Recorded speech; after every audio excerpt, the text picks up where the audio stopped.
Salut à tous, c'est Monsieur Quinton. Aujourd'hui on se retrouve pour le tuto tir numéro 2. Pourquoi un deuxième tuto sur les tirs? Tout simplement parce que le tuto tir c'était un de mes tout premiers tutos et je pense qu'il y a des choses que j'ai oubliées dans ce tuto tir et je jouais pas en FUMA à l'époque, donc là aujourd'hui on va aussi parler des tirs en FUMA dans ce tuto tir numéro 2.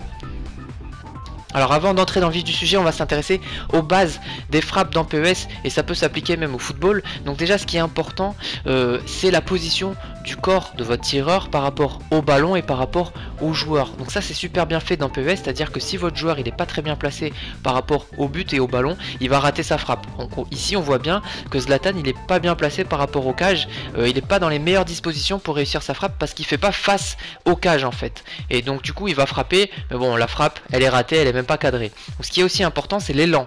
Donc ça aussi ça paraît logique, mais bon quand même l'élan, là ici on va essayer une frappe sans élan de Zlatan, donc il va réussir à la cadrer, mais elle a aucune puissance. Donc ça c'est bien fait. Donc quand vous voulez frapper, il faut essayer d'avoir de l'élan pour réussir votre frappe et faire une frappe puissante. Et aussi ce qui est important c'est la jauge. Donc là si vous jaugez trop fort, si la jauge est rouge en gros, la frappe elle va pas être cadrée, c'est impossible. Donc il faut jamais frapper avec une jauge rouge, à moins que vous soyez à bout portant des buts, mais encore vous amusez pas à ça parce que vous risquez de rater des buts inratables.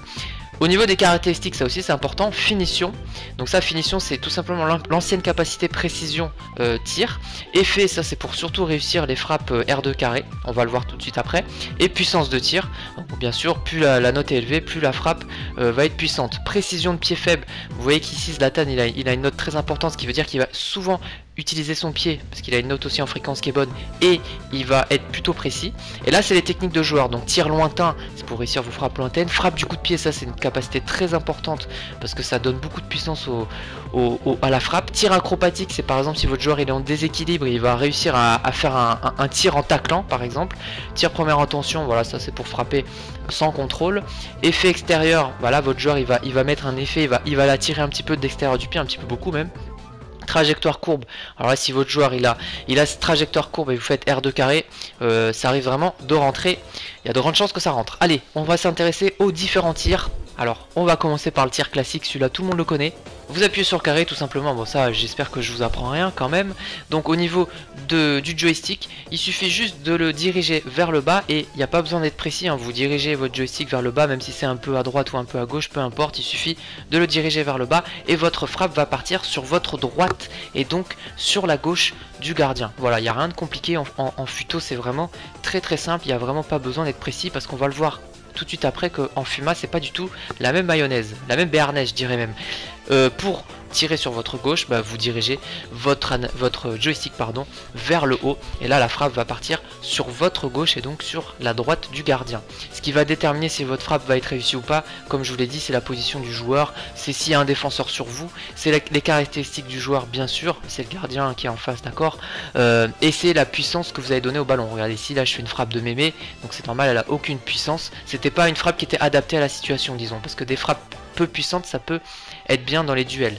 Voilà, donc ce qui va déterminer si votre frappe elle va être en lucarne ou à ras de terre, c'est la puissance que vous allez donner à votre ballon avec la touche carré. Et après vous avez juste à diriger votre joystick en haut ou en bas.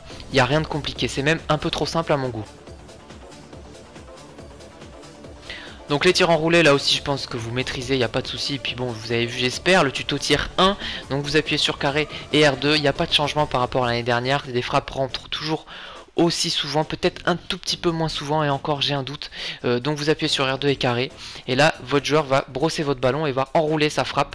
Ça va faire des frappes très précises mais assez peu puissantes. Je vous conseille toujours de tenter votre R2 carré sur le côté ouvert et pas de l'autre côté comme ici où là il y a beaucoup moins de chances que ça rentre. C'est très très rare de marquer des buts comme ça. Regardez ici, ça marche pas, donc il faut toujours faire votre frappe brossée côté ouvert. Et dans les duels ça peut être utile aussi, mais là j'ai frappé vraiment comme une mémé et ça rentre quand même. Vous faites R2 carré, hop, et la frappe elle rentre, le gardien il met 3 ans aller au sol, donc les R de carré ça marche aussi dans les duels en 1 contre 1.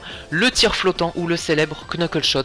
Alors là la manipulation elle est simple, vous appuyez sur carré pour déclencher votre frappe et au moment où le pied rentre en contact avec le ballon, ici, vous rappuyez sur carré et là le joueur normalement fait un knuckle shot. Je précise que tous les joueurs de PES peuvent faire un tir flottant avec knuckle shot, il n'y a pas besoin d'avoir une carte spécifique, mais c'est très dur la réalisation, la manip est simple mais la réalisation est très difficile. Moi perso j'ai beaucoup de mal à le faire, mais quand j'en sors une, c'est assez jouissif, surtout en ligne, puisque le ballon il fait sa vie, hein, comme je dis dans le tuto coup franc, et quand vous marquez comme ça c'est assez énorme. Le tir piqué ou le petit piqué ou la piquette ou la lichette, on va le voir juste après. Donc le petit piqué c'est carré avec la touche L1, donc ça aussi je pense que vous le savez. Et ce qui marche plutôt bien dans les piquets, c'est les piquets croisés comme ici, regardez, hop, je préfère faire des piquets croisés que des piquets tout droit.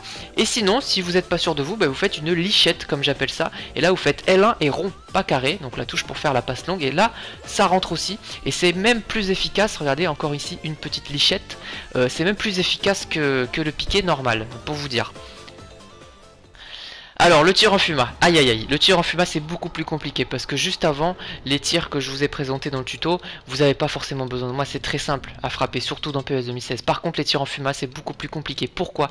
Parce que le joystick vous devez le diriger vraiment vers les buts, si vous le dirigez vers le bas ou vers la gauche, votre ballon il va aller en touche, très clairement. Là le joystick vous devez vraiment le diriger vers les buts, donc ça se joue à un poil de pubis, c'est à dire que si vous n'êtes pas très précis dans votre joystick, vous cadrerez aucune frappe. Donc là il faut vraiment de l'entraînement pour cadrer les frappes et en même temps c'est comme le football, hein, il faut de l'entraînement pour cadrer et pour jouer au foot, donc pour moi c'est tout à fait normal. Et quand vous cadrez des frappes, quand vous jouez en fuma, vous êtes super content, alors que quand vous êtes en futo, c'est un peu normal en fait.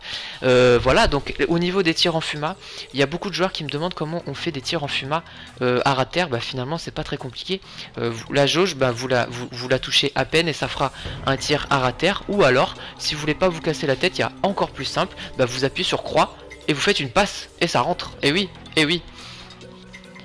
Un petit conseil sur les reprises de volée, là vous voyez, quand je vois un ballon arriver comme ça, j'ai juste envie de mettre une grosse mine, une grosse minace. Et donc du coup j'ai tendance à appuyer un peu trop fort sur la touche carré. Donc c'est pas la peine, vous appuyez un petit peu sur la touche carré et le ballon il va partir vite, vous inquiétez pas. Là j'ai appuyé un peu trop fort et donc du coup le ballon il s'envole. Et une dernière petite astuce au niveau des frappes, regardez ici, j'ai fait une petite pichenette en arc-en-ciel, je déteste cette feinte, hein, mais c'était juste pour vous montrer que si vous levez le ballon avant de frapper, ça peut donner une frappe encore plus puissante. Donc regardez ici, j'ai lâché une grosse demi-volée et c'est grâce à la pichenette. Voilà, c'est tout pour ce tuto. On termine ce tuto par le concours du mois de janvier. Donc je vous rappelle, il y a un concours tous les mois sur ma chaîne où il y aura tous les mois 25 € chez Gamemoniac à gagner. Pour participer, c'est simple, il faut être abonné, il faut avoir liké le tuto et il faut répondre juste à la question suivante. Par contre je vous préviens, la question elle est un peu plus dure que le mois précédent parce que c'était un peu trop simple le mois précédent, et je peux déjà vous dire que les questions vont être un peu plus corsées pour les concours et pour notamment ce mois-ci. Regardez cette question dans le tuto gardien manuel: avec quel gardien argentin j'explique comment prendre le contrôle du gardien. Donc c'est un gardien, c'est le premier gardien que je dirige dans le tuto gardien manuel et c'est un gardien argentin. Voilà, donc vous avez une semaine pour répondre et il y a 25 € chez Gamemoniac à gagner. Sur ce, je vous dis à plus, ciao.